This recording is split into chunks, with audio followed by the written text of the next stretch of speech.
Okay. So I'll record this computer. So let's get started. It's 1 o'clock.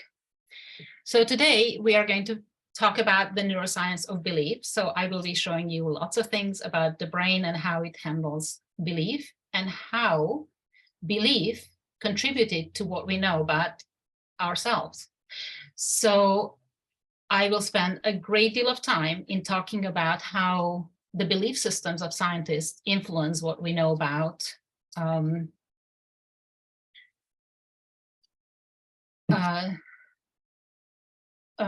okay, so I just got a message from Zoom.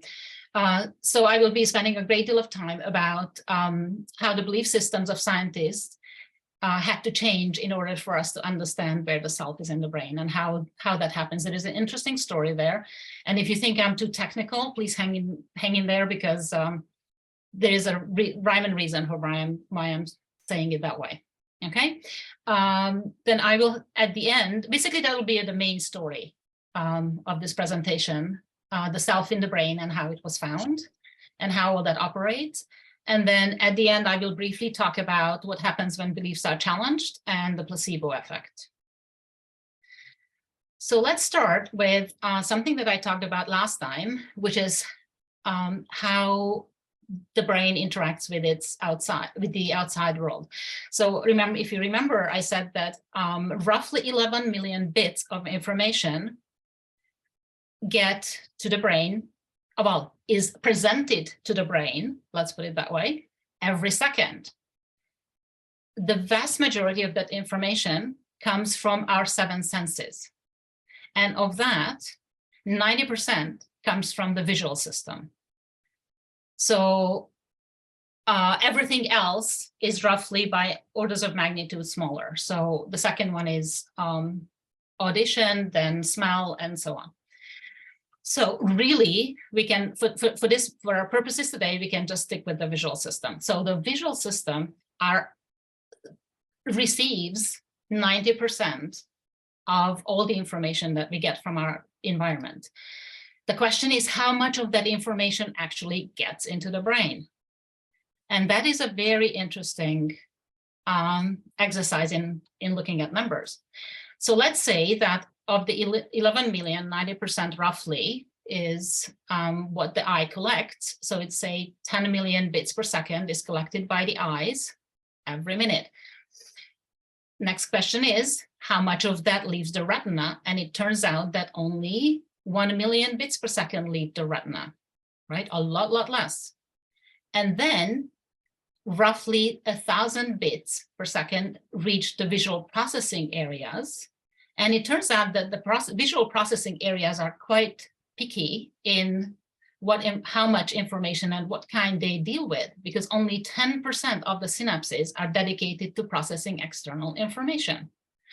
So because we are comparing apples to oranges, bits per second to number of synapses, we can't really have a number. But one thing is for sure is that of those 10 million bits, a very small, so whatever gets to the brain is a very, very small number.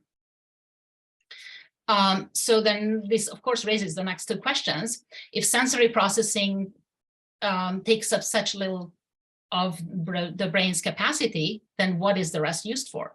Because ideally, I mean, we think that mostly what our brain does is just interacts with the environment, right? We see things, we hear things, we taste, and the brain is mostly preoccupied with making sense of that, right? But that clearly is not the case. And the other question is that if sensory information is so poor, it's so little, then how does the brain make sense of all these things? So, let's start with the first question. If sensory processing is so little of the brain's capacity, then what can the rest be used for? Well, it is definitely used to control movement. But if you recall from last time, the vast majority of movements are automatic. We don't really need to spend a whole lot of brain power to run our muscles. I'm sure we use some part of our brain for extrasensory perception, but that's in the really gray area. So we don't really know much about it, how much of it is. And then, well, if it's not outside processing, then it's probably internal processing, right? So keep that in mind. And then if sensory information is so lacking, how does the brain make sense of all of it? And you can assume that, well, what's on the inside is what's there, so it has to rely on internally existing representations. And as we talked about last week, that's what our beliefs are.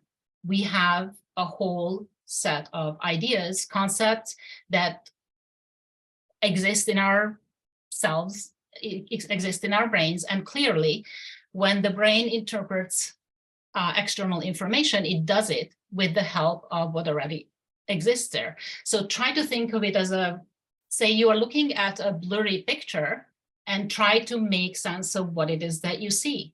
So you can kind of make things out, but you have to use your knowledge of knowledge to interpret what can be on the picture. And that's kind of how the brain works. So it sees clearly, it sees a lot less explicit information, and it uses whatever it already knows, namely our belief systems, to make sense of it, which is a rather interesting thing. Now, I would like to take a small detour to talk about the internal activity of the brain. So the fact that that internal activity exists was first shown in the 1920s using electroencephalography. In 1924, EEG was invented by Hans Berger. Then his findings were so stunning for him that for 5 years, he doubted his own data. Then finally, in 1930, he published his finding. Then others doubted his data for 5 years. It literally went in 5-year increments. And then 10 years after his first discovery, it was finally replicated. EEG became a huge thing. He was celebrated everywhere. It became a very widely used method to study the brain. But then the interesting thing was that his finding of constant internal activity was forgotten. Now, it turns out that there could be 2 reasons why this happened. One is simply the data analysis. As people use more and more statistics to analyze the EEG data, somehow the signal just was averaged out of it. And the other thing was that he admittedly invented the technique to prove that telepathy existed. So that most definitely didn't help him with having great clout in the scientific community. So the fact that the internal activity of the brain is constant and is at high level was practically forgotten until the late 1990s. So when I was studying, this was not a thing. At that time, we were taught actually, that the brain is reflexive. So, and if that's what comes to your mind when you talk about reflexive, you would actually be quite correct. So the way people handled experiments with the brain was that there was a baseline background activity in the brain. It was running, breathing, and regulating heart rate, and automatic movement. So it is, it was just humming in the background in neutral. And then when you gave it a stimulus, for example, a task to do or a picture to interpret, then it would kick into action and you would see activity in the brain. So that is a very, very important thing, that this is how research on the brain was approached until practically the early 2000s. However, so, okay, just as a side, the brain imaging techniques that I will be showing you images from are functional MRI, functional magnetic resonance images, which measures blood oxygen levels, positron emission tomography, which measures blood flow, and diffusion tensor images, which measures the diffusion of water molecules and can detect nerve fibers. The first 2 detect activity in certain brain regions. DTI detects connectivity in the brain. And the reason why I'm saying is that now I will introduce to you a typical experiment in brain research. So what you would do is you take your participant at rest and stick it into the scanning machine. Then give it some stimulus. For example, in this experiment, let's say that we are interested in determining what brain regions are active when people recognize familiar faces. So in this case, we show them the face of Einstein. And then we record which parts of the brain are active. So these are marked with the blue circles. Then we use a control so that we can compare the Einstein brain activities to something. So we show participants just some unknown face. And then again, we record and we scan the brain and see what parts are active. And if in the end, we subtract one from the other and we end up with the one region that if you compare the top and the bottom, there is one region and say that's memory. So I just made this experiment up, but it's kind of plausible. So this was a very typical experiment. And if you look at it and gaze at it a little bit, there is something missing that nobody was looking at. And that is what is happening at rest. At that time, some people considered it totally irrelevant to even look at what the brain was doing at rest, because, it's just humming there, it's idle, it's, running, breathing or whatnot. Some people considered it blasphemous to even consider rest as a control. However, there are all the renegades, fortunately. And what was discovered is that there is activity at rest in the brain. It is actually at quite high levels. So what they found was that if, say, the gray is the baseline and the blue is the active, there are some brain areas that become less active when people are doing a task, which was really baffling. And it was beginning to show up in more and more laboratories, in more and more scans. But people didn't really know what to make of it. Like, how is it possible? For a long time, for a while, some people thought it was an artifact. It was not exactly accepted immediately that there can be such a thing as decreased activity during a task. So just to recap, in the old paradigm, which we can easily call the old belief system about the brain, is that activity is at baseline, you give it a stimulus, there is task-dependent activity. Then in the late 1990s and early 2000s, it was discovered that there is a resting state activity in the brain that is actually extremely high. And when you give it a stimulus, it not only does task-dependent activity, but task-dependent inactivity. And one thing that was very striking about this inactivity was that all these brain regions were coordinated. So to recap, the dominant belief at the time was that each brain region has a function and does its own thing. So when you read scientific papers at the time, they would say, oh, we gave this stimulus, and then you would get a shopping list of brain regions that were active. And it was not really possible to easily interpret what those brain regions did together in that particular task. Also, the old belief system said that the brain is humming along, running automated processes, and it only kicks into action when it receives input from the outside. The new belief system became, because of these results, that there were brain regions that lowered their activity during goal-directed tasks, that these areas function as a unit, they formed a network, they involve some of the most advanced brain areas in the neocortex, which is important to point out, because if you are talking about blood pressure, hunger, digestive system, heart rate, whatnot, you will be using the most ancient, most primitive parts of the brain. But the areas that were discovered to lower their activity during tasks were actually the most advanced brain regions. So it cannot be that they are, just doing background work. Then these areas were most active when the brain was supposedly resting, and then lower their activity when it was supposedly doing something.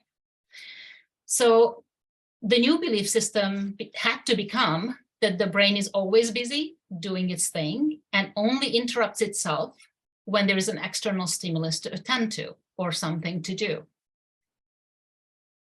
And this became known as the default mode.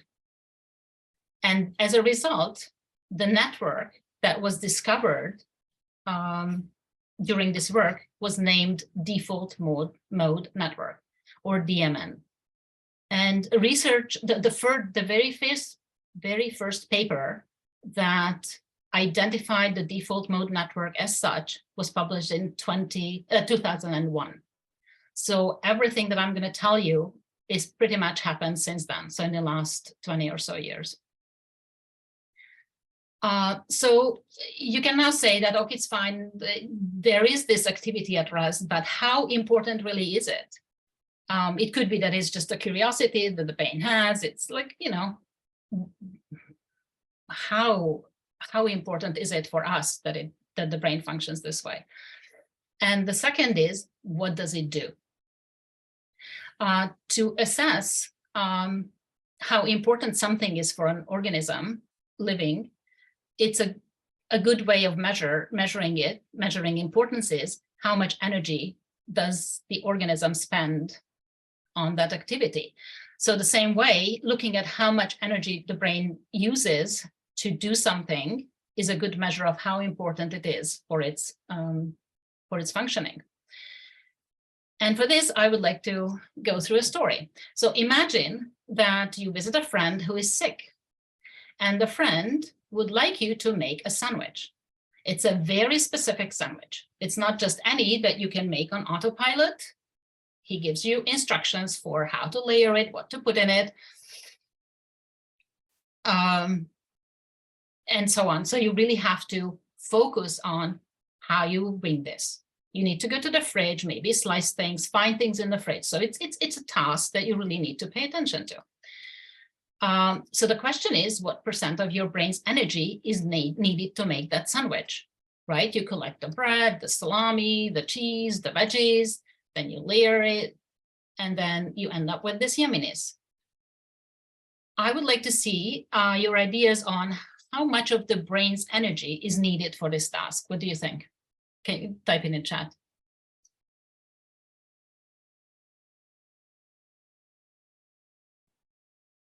Okay, Ron says 50. Julio 1. Okay, all right. Phyllis 5. Phyllis is the winner, 5%. So just think about it.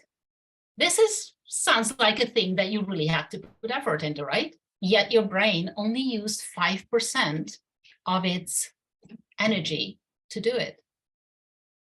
So what on earth is it doing with the rest of it? Like what is it spending energy on, if not on doing things? So as it turns out that most of its energy is going for intrinsic activity. That activity that was not recognized for a good 80 years of brain research. Okay. And there's another very interesting fact about this activity of the default mode network, which is that it is present during early sleep and anesthesia. which means that it transcends levels of consciousness, which also suggests that it is quite an important thing. So how important is this activity? We don't really know, can't put numbers to it, but I would say it is very important. Then the next question is, what is the default mode network's function? Now you can start and answer this question by two other questions, which is, what is the person doing when the default mode network is active? And the other is, what do we know about the brain regions that are part of the default mode network? And what could the DM be doing when our attention is not focused elsewhere? What could the brain be doing when we are not focusing on tasks? Well, the mind is wandering, right? You think about things. You can be daydreaming, or you can be reminiscing about the past or envisioning the future. And these were the very first ideas that people had about what the default mode network does. It was basically where you spent your chill time when you didn't do anything. So, this is still quite valid. So the default mode network still does all of these things, but it does a whole lot more. And this began to be clear when people looked at which brain regions are involved. And this is the 60,000 feet view. Okay, so I'm really just showing you the very basics. There are many more brain regions involved.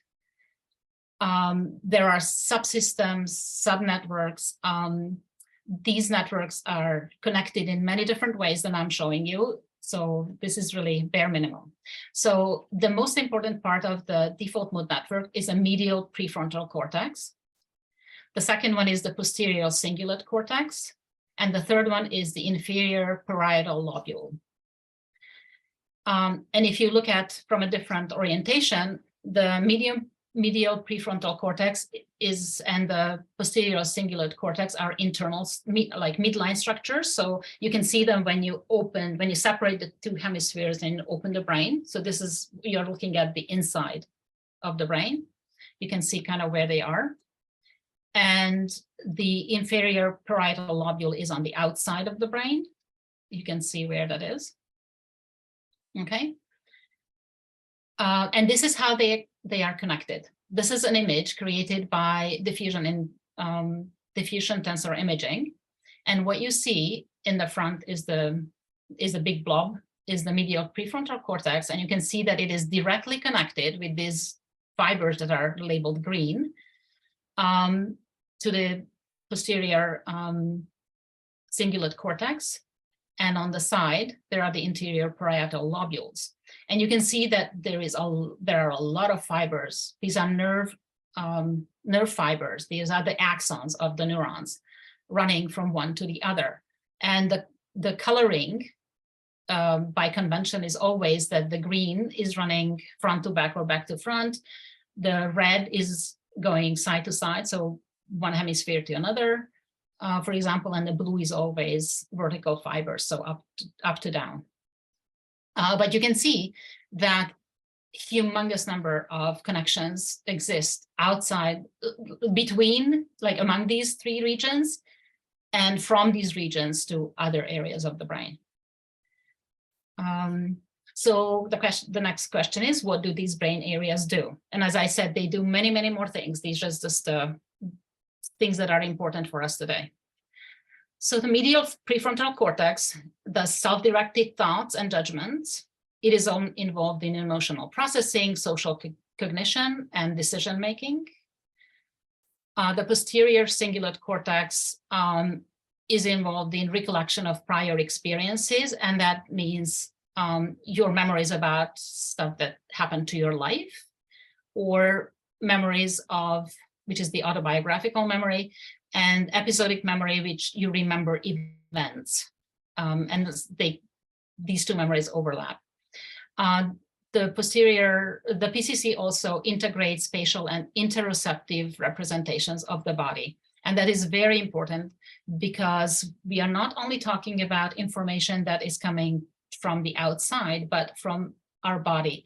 And when we talk about the biology of belief, you will see why this is so relevant. And the third region is the inferior parietal lobule. It does low surveillance of one's surroundings. So it's like a sentinel.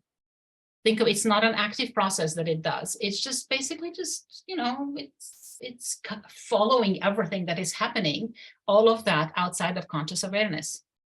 And if necessary, then it kicks in the active attention systems so that you can respond to anything that looks relevant. The IPL is also involved in semantic processing, meaning words, giving meaning to words, events, and situations, and inference about others, other people, the outside systems. Basically, it's social cognition it is involved in. So the default mode network doesn't work on its own. The major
All right, I'm going to pause the recording until she comes back.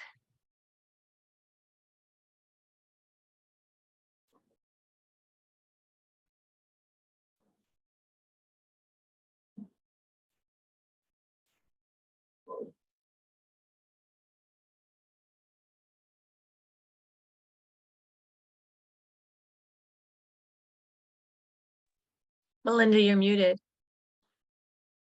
Oh, okay. Phyllis, are you able to give me co-host, please? If you click on if you go to the blue little square on top of my image, and you right click on that, you should be able to give me co-host.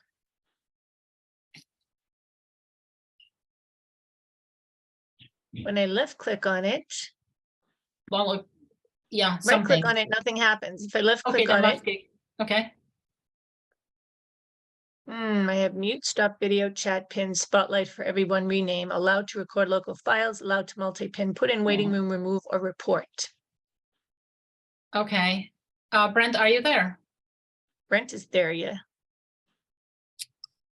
Okay, I'm Oh, the it host says now. Okay, Melinda great. is host Yes, now. I'm He did good. it. I'm good. Thank you. All right, we go back to slides. Sorry, guys, our internet went down, clearly. Okay. There we go.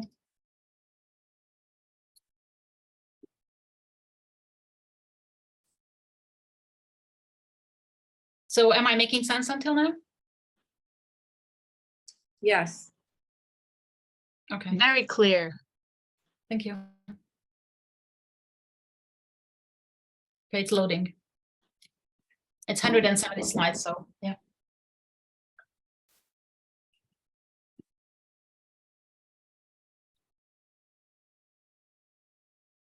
Yeah, really interesting, Melinda. Really good stuff. Thank you.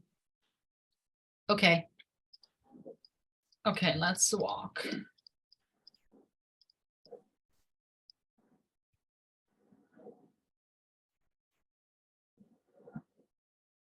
Okay.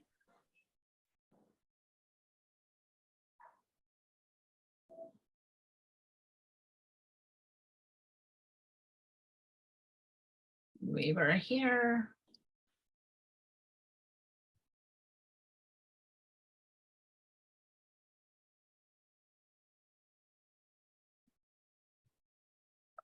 Okay.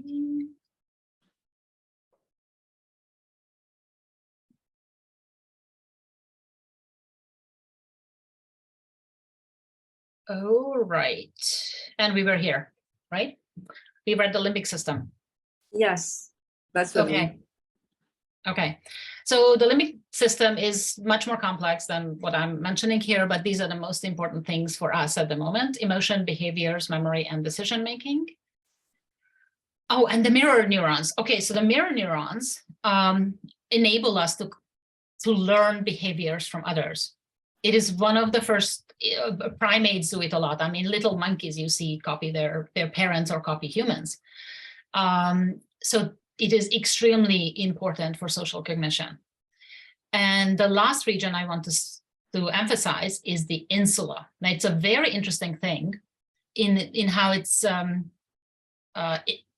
the way it's located in the brain. So it looks like that it's inside of the brain, yet it's still part of the cortex. You're all familiar with the wrinkly part of the brain, right? Which is the cortex, that's the most advanced part of the brain. And then, so you have cortical structures, and then you have subcortical structures, which are which are located underneath the cortex. And if you look at this cross section, you would think, oh, well, the insula is a subcortical structure, but it isn't. It's actually folded inside. It's the cortex folded into the inside of the brain. So it's a very, very interesting thing. And it's very important.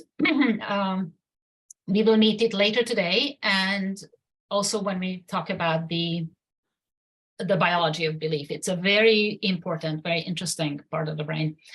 So it means, for our purposes today, its most important function is that it receives interoceptive input, which means it monitors the internal states of the body and gives us the subjective lived experience of self, the physical self.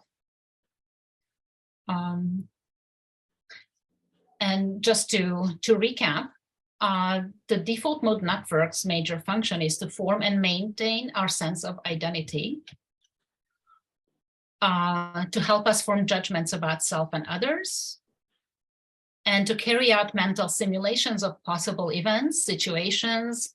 This links back to the wandering mind and the looking into future and thinking about the past. Well, this is where you run the mental simulations. And if you remember, also to facilitate internally initiated, motivated, goal-directed behavior. So it also is the seat of agency. And if you remember from last time, we talked about three kinds of beliefs. We have descriptive beliefs, we have evaluative beliefs, and we have predictive beliefs. And the default mode network caters to all three of them. And I see Phyllis asking, yes, I would say it has a big part in the ego, yes. So in one of the papers that I was reading, there was this very interesting suggestion presented, in that the self could be encoded into the brain's spontaneous activity at rest. That is, it is not actually a figment of our mental activities, but it is a biologically existing thing. We are wired to have a self. We are wired to have those beliefs that form the self. It is not emergent out of our thinking. It is always there. That the default mode network and its contribution to our sense of self is a basic and fundamental function of the brain, and not a higher order mental function of the mind, which I thought was a very interesting thing to contemplate. I don't think anybody really knows the answer, but I'm really, really really, really thinking that this is correct. Okay, so going back to the beliefs that we talked about last week, the default mode network is really where you create your story. You can think about it as the default mode network stage. So this is where you bring your thoughts about yourself. And this is where you think about how you relate to others. This is where your emotions come to play and your knowledge. And this is where you think back to your past and envision your future. So this is really everything about yourself. And you can think of it as a stable workplace. And when we talk about meditation and what the meditation does for the brain and how it changes it and alters states of consciousness, you will see that the default mode network plays a humongous role in all of those. But also, the default mode network is when our monkey mind is running, or you can choose another metaphor where the hamster wheel is running in your brain.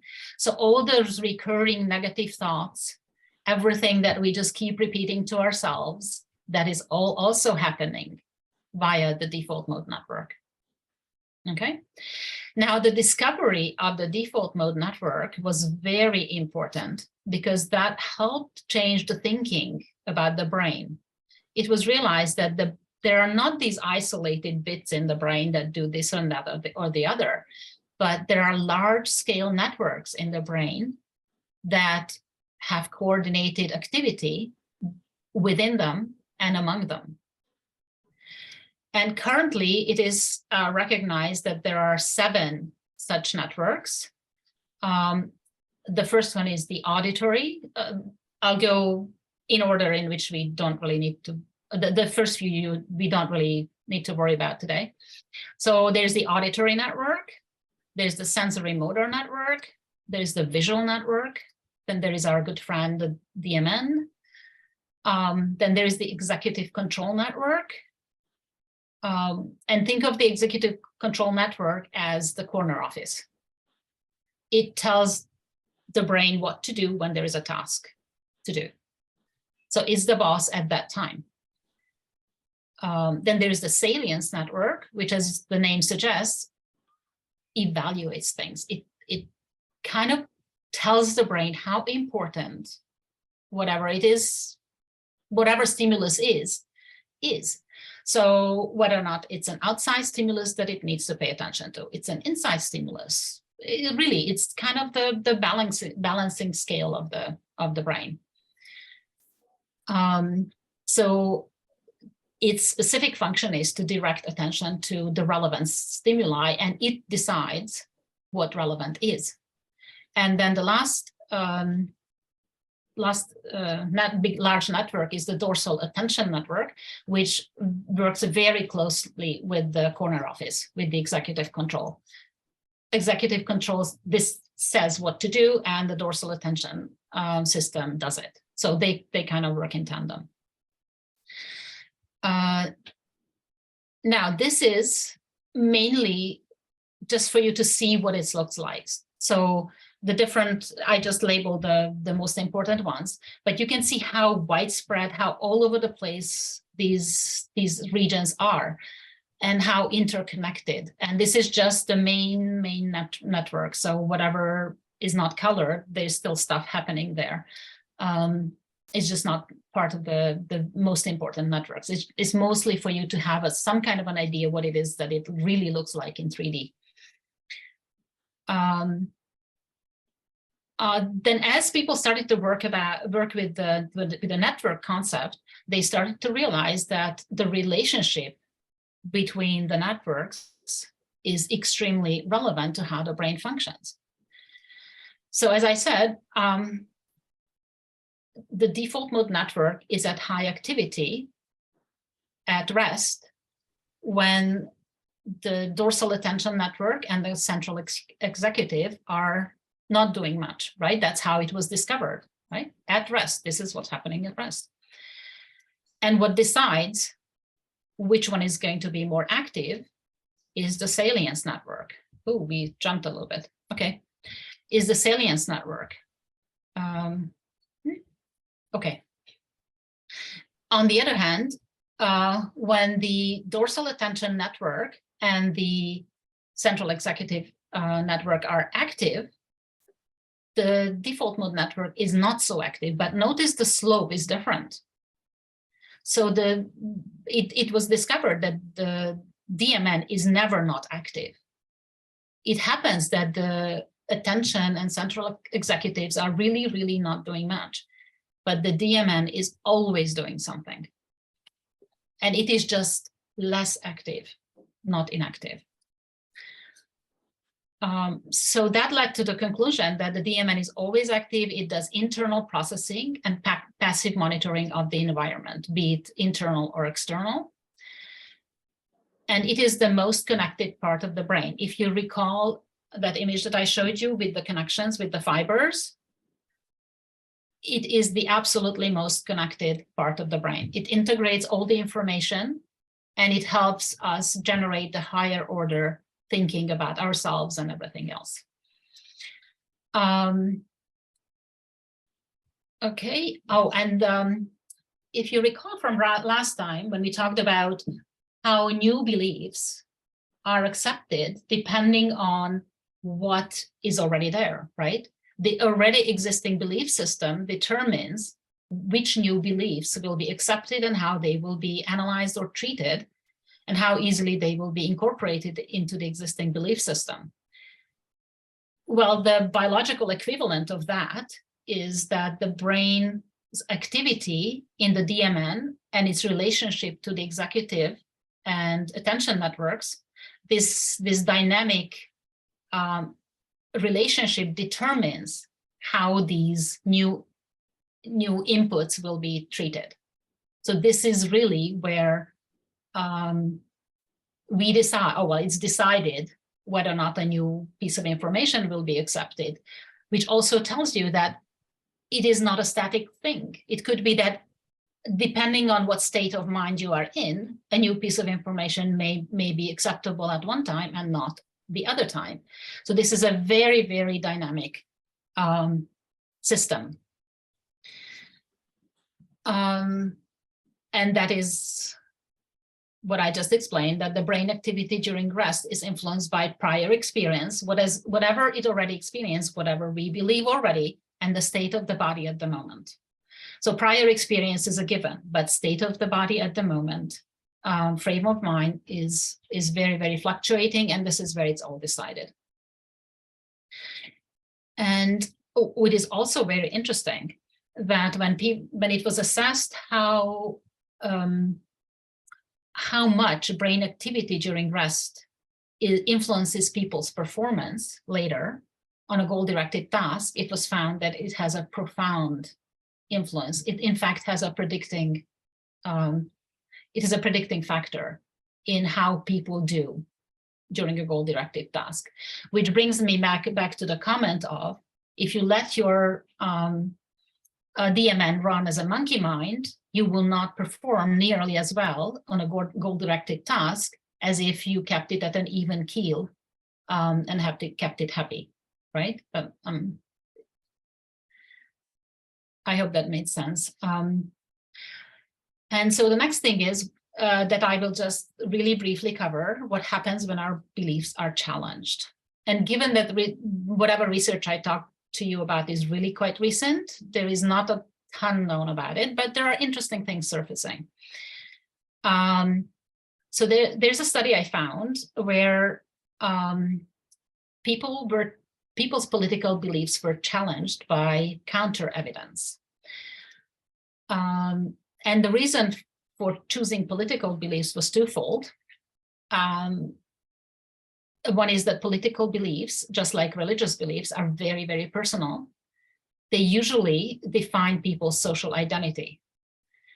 And also, because political beliefs are, from the practical point of view, it's easier to find participants with a certain type of political beliefs. So it's other type of personal beliefs would be much more varied. So just from the experimental point of view, political beliefs actually serve really, really well. So the participants had strong political views leaning in the same direction, in this case, very to the left. And they were presented with 5 counter-arguments to their political beliefs and 5 counter-arguments to non-political beliefs that they felt strongly about. So they were also asked about some more personal non-political beliefs, and they were specifically given counter-arguments to those beliefs. And what was found was that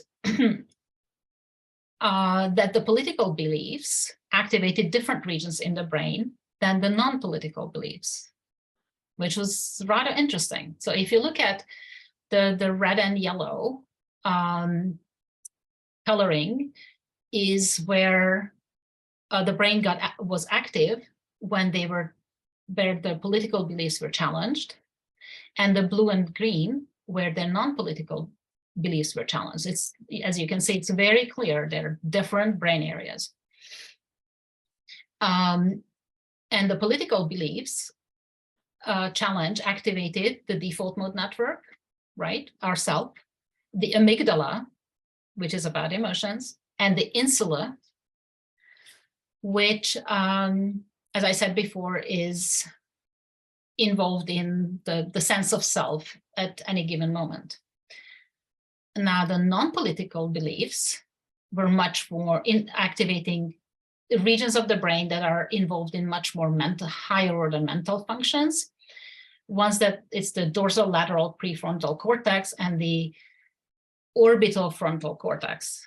For the record, these regions are important for learning. They are critical for cognitive flexibility. So if somebody argues with you whether or not a peanut butter jelly sandwich is better than a ham sandwich, then you will probably use your dorsolateral prefrontal cortex and your orbital frontal cortex. It's not part of your identity, really, whether or not which sandwich you like more. It doesn't matter, particularly if you are presented with nutritional information to go along with it. It will be the blue regions. However, if somebody starts to argue with you about something that you deeply believe about yourself, you will be working with the DMN again. What was found also that changing non-political beliefs was much easier than changing political beliefs. The degree of change was much, much greater for non-political beliefs. And on top of that, the non-political belief change persisted even a week later. And while the political belief change, there may have been change in the political beliefs, but it was temporary and much less. And then I would like to take a little detour on the insula, because you remember I said even this experiment, the insula got activated. So it's there's really interesting factoids about it. One is that one of its roles is to appraise stimuli, among them taste and smell. And it gets strongly activated with dislike. So if, say, your beliefs are challenged and you feel somebody's telling you something that is really contrary to your beliefs, the insula will strongly activate. And that came out in another study, which was a truth detection study. So participants were given statements to judge as true or false. And when they judged it as false, the insula got really strongly activated. And they refused to believe the same thing. And this is very interesting if you just think about it. When you hear something that doesn't vibe with you, it doesn't make sense, you can say that, we tend to say that it leaves a bad taste in my mouth, right? Or something doesn't smell right. And look back what the insula is doing. It is appraising taste and smell. So I found this fascinating, that even without understanding what it did, we have this inherent intuitive sense for how to look at information, right? How to interpret it. When I found it, this was fascinating. Okay, now on to placebo effect. So the placebo effect on simply put, is giving somebody inert treatment that improves their condition. And placebos induce beliefs in the effectiveness of this inert treatment. That's on the surface of it. Well, it turns out that it is far more complicated. So one reason why there is not more known about the placebo effect is that there is no single mechanism for the placebo effect. Whether or not it's activated, it depends on the medical conditions that are looked at, the interventions that are being done, the study designs, which led to the understanding that placebos are really not only about an inert substance. They are about rituals that have meanings, there are symbols used. So people in a placebo clinical trial, for example, that involves placebos, have sensory and social stimuli that they receive that they may not even realize are important. And that includes researchers who did not realize for a long time how important the setting, the context in which people received the placebos were. So the brain mechanisms that are activated are that of expectation, reward, and anxiety. None of these are very simple. So as you can imagine, just assuming that you give somebody an inert substance and they'll get better is similar to thinking about the brain as being reflexive, right? So we are now realizing that there is a great deal more to the placebo effect than just giving the inert substance. So the placebo effect is a psychobiological phenomenon that happens in the patient's brain after you administer the substance or a sham physical treatment. And the regions that are involved in the placebo effect, not surprisingly, are the default mode network, the central executive, the salience network, which in this case has a role of directing attention, processing negative emotions and pain perception, and the somatosensory network. And really what is being now understood that the and that the activity and connectivity among and between these networks determines whether or not the placebo effect happens and how strong it will be. So the role of the default mode network in the placebo effect is that of appraisal. So if we go up to 12 o'clock, you will see the default mode network with red on the left side, right? So that's the activity in the default mode network when it's all on.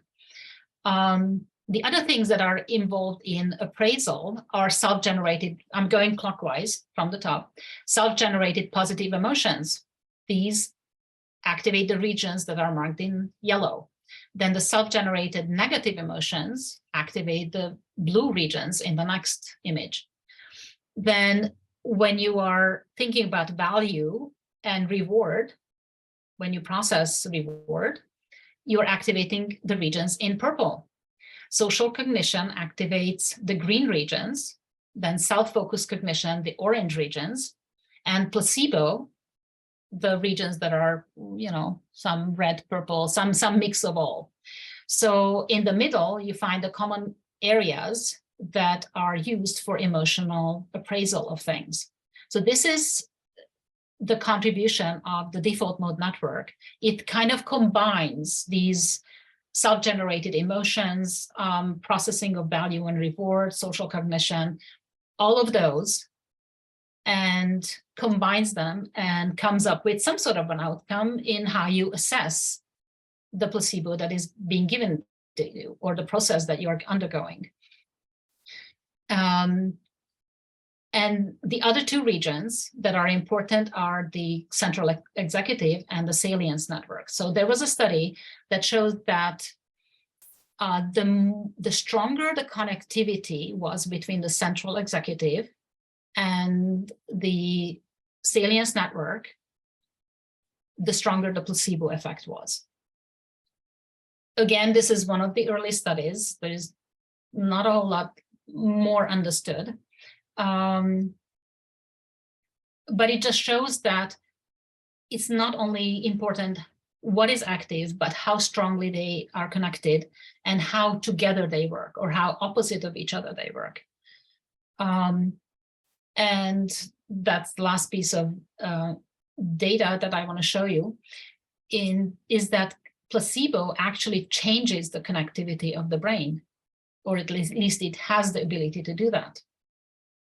So when there is negative connectivity between the somatosensory and the salience network, the subjective pain perception goes down and the placebo effect goes up. And as it turns out, this actually persists. So once you were given a placebo, that will influence how you will react to other things later on. And that's roughly what is known at the moment on the network level. And I would like to leave you with, is it turning for anybody? Okay, so I thought that I will leave you with an eye candy. This is the whole brain connectome. These are all the fibers that connect the brain, the cortex and the subcortical areas to each other. And it's supposed to be a GIF, and it's supposed to move. So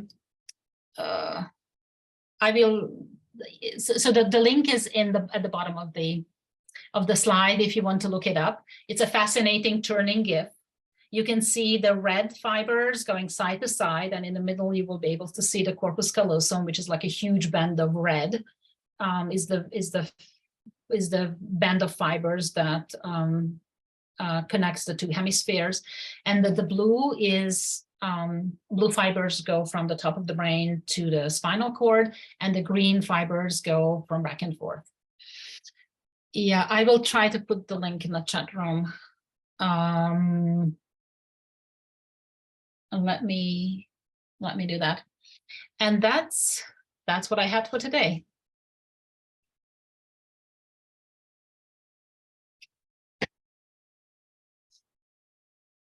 So any questions while I'm gonna find this link and put in the chat.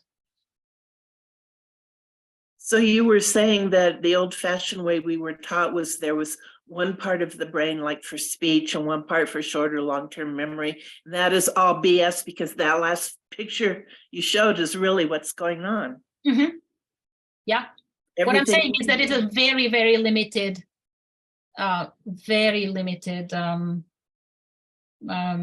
understanding of the way we were taught at that time. Yeah, you learned the same thing that I did. Sure. So, and yeah. that's an amazing difference. And so all this brain surgery that goes on, like for Parkinson's or whatever, where they're stimulating a certain part of the brain, I mean, it's a wonder it ever even worked. Or I have to agree that there was a lot of serendipity in making things work in the past. But Yeah, it's also really good news, because it shows you why people who've had brain damage can recover, because it isn't only that one part of their brain that was, destroyed. Exactly. Everything else kind of picks up and reconnects. Exactly. Correct. That's awesome. Thank you. This was really, really interesting. Thank you. And I put the link for that eye candy in the chat. Thank you. It's just really eye candy, but it's just fascinating to see how much connectivity we can see and recognize now. And it's all in the last 20-25 years that this has come to surface. So, right. Yeah. So I was thinking when you were explaining that about the default mode network, if that has such a stabilizing effect for our sense of self, no wonder that when we want to change a belief, whether about ourselves or the world, it's going to have so much resistance, because that's what kind of creates the stability in our personality or ego. So if it changes, it has to find a way to actually adapt and reshape and restabilize. Correct. Yes. And this is why when you start meditating, when you do, when you experience altered states of consciousness, it all influences yourself. right? Very often people have certain experiences and they say, oh, I became a new person right after, right? The default mode network got changed. Yes, definitely, especially people who have different type of experiences, like a close call, like they died, but yeah, they didn't, you know, that kind of things, or they have some sort of incredible meditation experience in which they find themselves in a state of bliss. It changes completely their idea of self and the world. And Yes. And many times it does stay when it's so powerful. So it looks like the more powerful the experience it is, the longer it would stay, or the easier it is to be integrated. Yes, That's I would my agree with that. sense. So you can change little bits the way we do, for example, in AD. I'm sure we are working chopping at the default mode networks, established connections, you know, little bit at a time. But the really powerful, say, hero experiences with psychedelics or so, those shake up the default mode network. Actually, I plan to talk about altered states of consciousness. So it turns out that psychedelics totally disconnect the default mode network from everything and reconnect later. So this is the one reason why I talked so much about the default mode network, because it plays a role in everything that we do and everything that's worth talking about when it comes to the brain. So when like Carl Wolf could make people experience, maybe make is the wrong word, but allow people to experience a drug without actually taking it, that energetic process was doing the same thing. Yeah. Yes. Yes. And another thing that you showed was you gave the example of political beliefs, but other beliefs as well that have a strong emotional connection seem to be the ones that are most difficult to change. Correct. It's Yes. that emotional connection that Yes, really solidifies things, it seems. absolutely. And also, you will see next time, those emotional connections have a lot to do with what we carry in our body, how our physical body carries the subconscious. So yes. It's amazing. Yeah.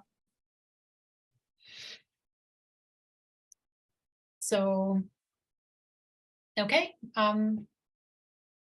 If that's it, then thank you for coming and listening and asking questions. Yeah, great job. It was such new material. It's really amazing.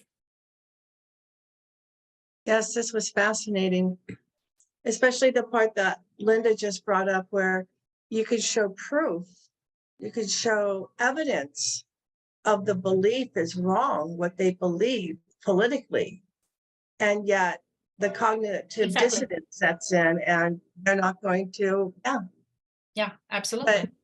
But I've been struggling with something because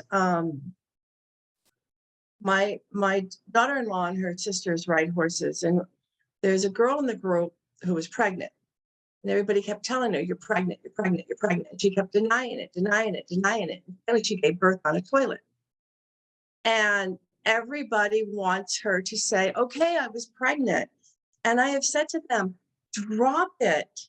She believed in her mind she wasn't pregnant, even though she had a belly, even though the baby may have been moving. She truly believed she wasn't pregnant. She gave birth. Now she knows. It's too embarrassing to go back and say, okay, I was wrong.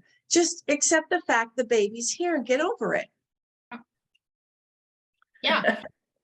And yet they want her to admit that she was wrong. I go, and what's that going to prove? That you were right? Yeah, Big no deal. point. Yeah. Yeah, it's not a win-win. So yeah. So yeah, so I've been thinking about that because the brain, it's amazing. It's amazing. yeah. And so, I mean, if you have topics that you would like to talk about around the brain, then shoot me an email. I'd like to know about memory, Yeah, okay. We can have a session on memory. short-term memory loss and stuff like that. Or yeah. Yeah, I can put that on the list. Yes, definitely. Thank you. Next time, I plan to talk about the biology of belief, which will be on the cell level, cells and genes, and that's where we go. I'll look forward to it. Sounds great. Yeah, that's on your turf, Linda. Yeah. Okay. So thank you all. I think it's 2:05, so we can close the meeting. Okay. Thank you. Thank you. Okay. Bye, guys. Thank you. Thank you, Melinda. Thank you, everyone. Bye.